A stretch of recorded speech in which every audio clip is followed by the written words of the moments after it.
Nata që nuk kërkoi fjalë, Limi dhe Dolce, mbrëmja kishte ardhur me një peshë tjetër. Nuk ishte një nga ato netët e zakonshme që kalojnë pa lënë gjurmë. Që në ajër ndjehej një tension i pashpjegueshëm, një energji që nuk kërkonte leje për të ekzistuar.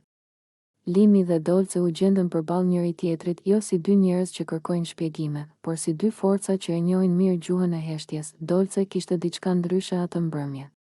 Nuk ishte vetëm pamja, por mënyra si lëvizte, si qëndronte, si e mbante shikimin. Ajo nuk kërkonte vëmendje, ajo e kishte. Çdo gjest i saj ishte i ngarkuar me vetbesim, me një qetësi që të çarmatos. Limi e ndjeu menjëherë këtë ndryshim.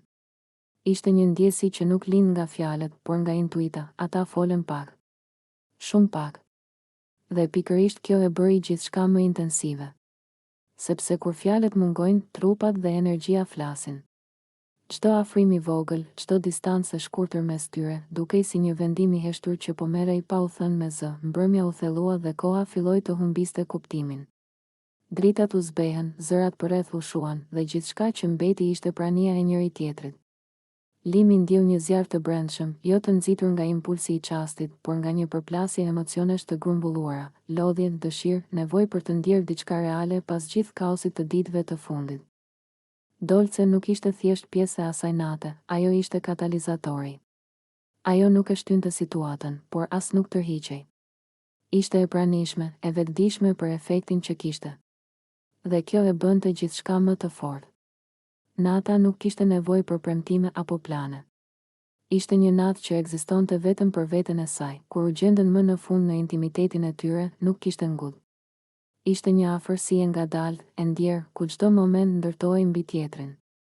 Një natë e zjarrt jo sepse ndodhi diçka që duhej treguar, por sepse ndodhi diçka që u ndje thellë. Limi e kuptoi se kjo natë ishte ndryshe nga të tjerat.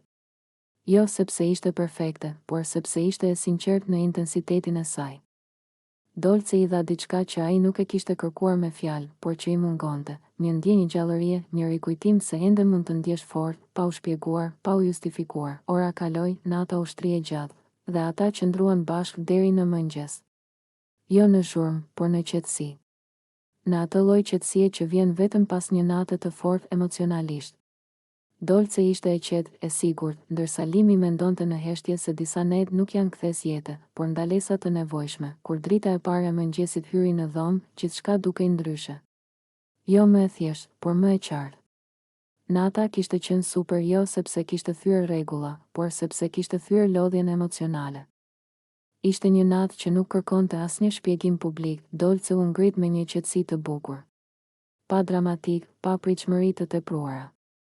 Dhe kjo ishte ajo që e bëri natën edhe më të fortë në kujtesën e Limit, sepse ajo nuk kërkoi asgjë më shumë se çfarë kishte ndodhur. Dhe ndonjëherë, kjo është forma më e pastër e afërsisë. Nata e tyre mbeti aty, e mbyllur në heshtje, si një zjarr që digjet brenda, por nuk ka nevojë të shihet nga të gjithë.